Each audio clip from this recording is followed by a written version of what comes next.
They say the first night in a new apartment always feels strange.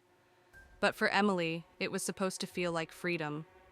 She had just turned 27, had landed a remote job that paid decently, and after years of roommates and shared bathrooms, she'd finally found a one-bedroom apartment in a quiet part of town.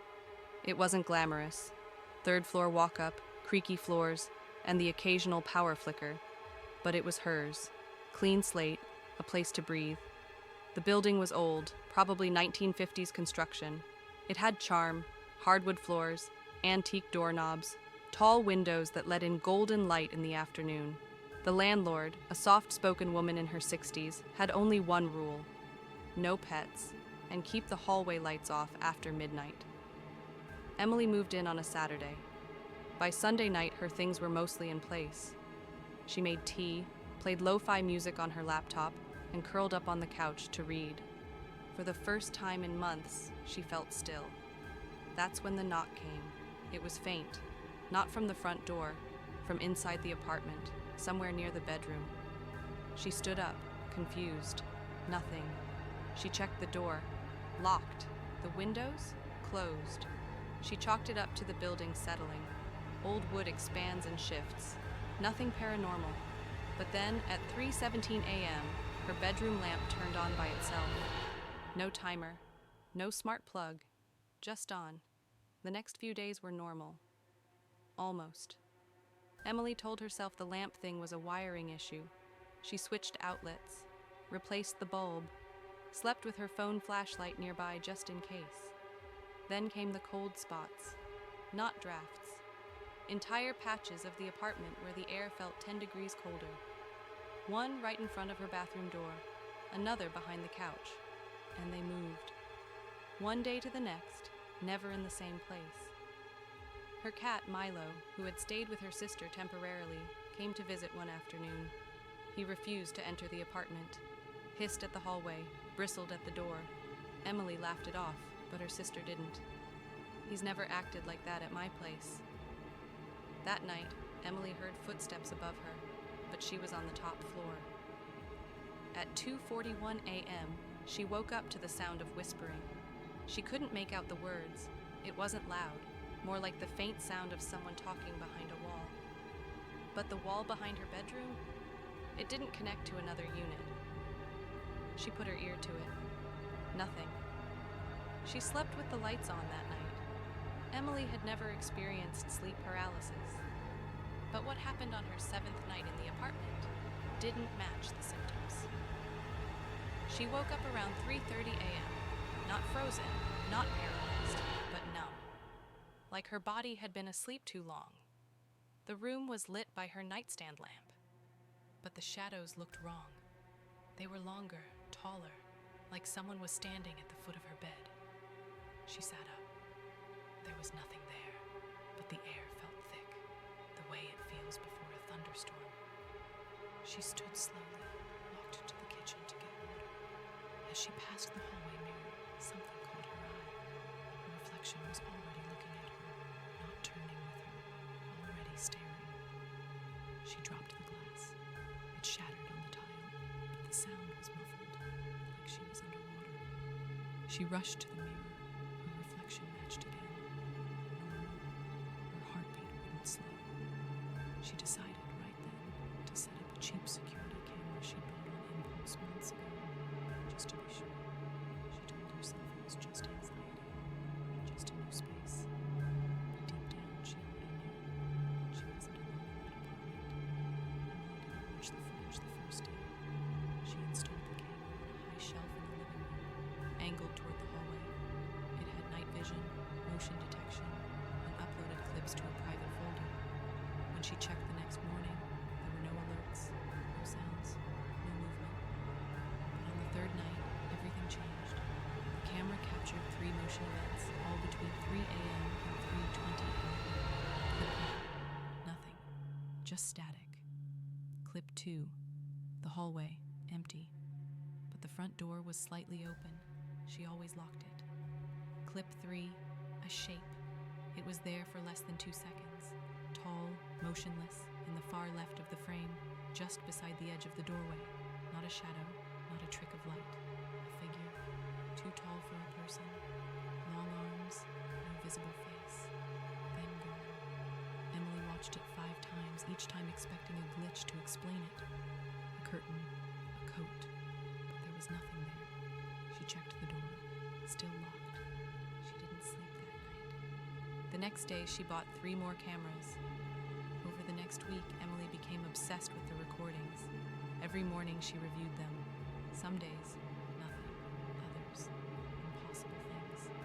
Cabinet doors swinging open, lights flickering while she was at work. One video showed her keys floating midair for half a second before falling. She posted a short clip anonymously to a paranormal forum. The comments were instant. "You're being warned. That's not a ghost. That's residual intelligence." Check the basement. It always starts near the ground. Emily didn't want to check the basement, but that's where the building's fuse box was, and her power had started flickering every night. So on the 8th night, she went down. The air was wet, the smell, mold and copper. She held her phone flashlight forward as she descended the stairs.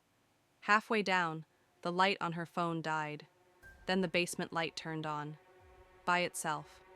It was dim, orange, and buzzing. She stepped into the room and immediately saw something in the back corner. A pile of charred mail, scorched but not recent. Dozens of letters unopened, all addressed to different tenants who had lived in her unit. She grabbed one. Emily Renner, past due, final notice. Her name, her handwriting, but dated 2 years before she moved in. The recordings escalated. Now the figure didn't just appear in the hallway. It moved, fast, jerky, almost between frames. It would be at one end of the hall, then instantly at the other, like the camera couldn't track it fully. One night, at 3:17 a.m., the camera picked up a sound. Not a thump, not a footstep, a voice. She sees now, she sees. Emily froze when she heard it. She rewound, played it again, same voice. But something was off. Slowed it down. It sounded like her own voice, just distorted, reversed. She checked the other recordings, more clips with faint whispering, sometimes unintelligible, sometimes clearly saying her name. Once, the hallway camera recorded her standing in the hallway, staring at the camera, while she was asleep on the couch. She checked her phone timestamp. She was sleeping, but the figure on camera, identical to her, stood still for 6 minutes before walking backwards out of frame. She called her sister in tears. They agreed. Emily would leave the apartment by the weekend. That was Thursday. That night, the final clip was recorded. No motion alert, no sound. Just a single image, uploaded at 3:33 a.m. The image was of her bedroom, taken from inside her closet. She lived alone. Emily moved out on a Saturday. She didn't tell the landlord why. She didn't argue about the deposit. She just handed over the keys, avoided eye contact, and left. Her sister helped her bring everything to their parents' place, 2 cities away. Her new room was smaller, but clean. White walls, carpeted floor, sunlight in the morning.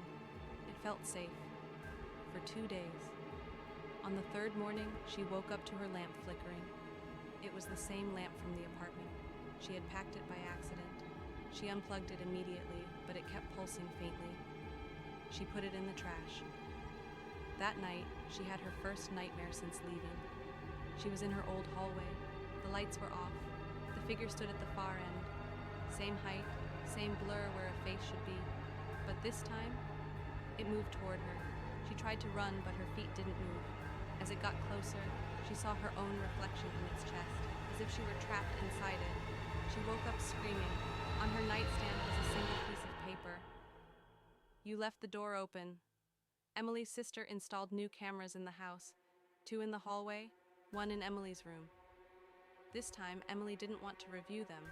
She didn't want to know, but she couldn't ignore it. Because things started disappearing, small things, hair ties, socks, a toothbrush, always items she'd touched within the last hour.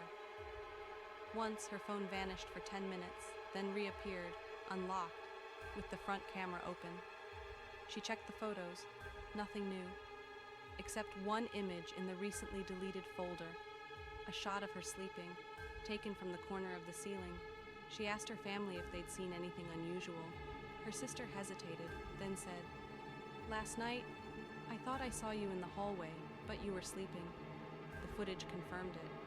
At 3:33 a.m., Emily appeared in the hallway, or something that looked exactly like her. It stood still for 30 seconds, then walked into her room. The footage ended there. She went to a priest, then a psychic, then a therapist. Each had a different explanation. A residual haunting, a fractured soul, delusional trauma response. Emily stopped trying to explain it. She started documenting again. This time she noticed something. Patterns. Always around 3:33 a.m. Always technology-based. Cameras, lights, devices. Always something that mirrored her. Her face, her voice, her body. One night she looked in the mirror and said her name aloud. Her reflection said it before her. That's when she stopped using mirrors. That's when she bought a burner phone with no camera, no apps. She tried to disconnect, but the house's smart TV turned on by itself. No input, just a static screen. Then, her bedroom, live feed, from above. Then, a new message burned into the pixels. We don't live in the walls. We live in the echo. Emily moved again, changed her name, lives off-grid now. She never kept the footage, but she says the signal still finds her, in reflections, in sleep, in silence. She says it never wanted the apartment. It wanted the attention. And if you're still listening now at this point in the story, then maybe it wants you too.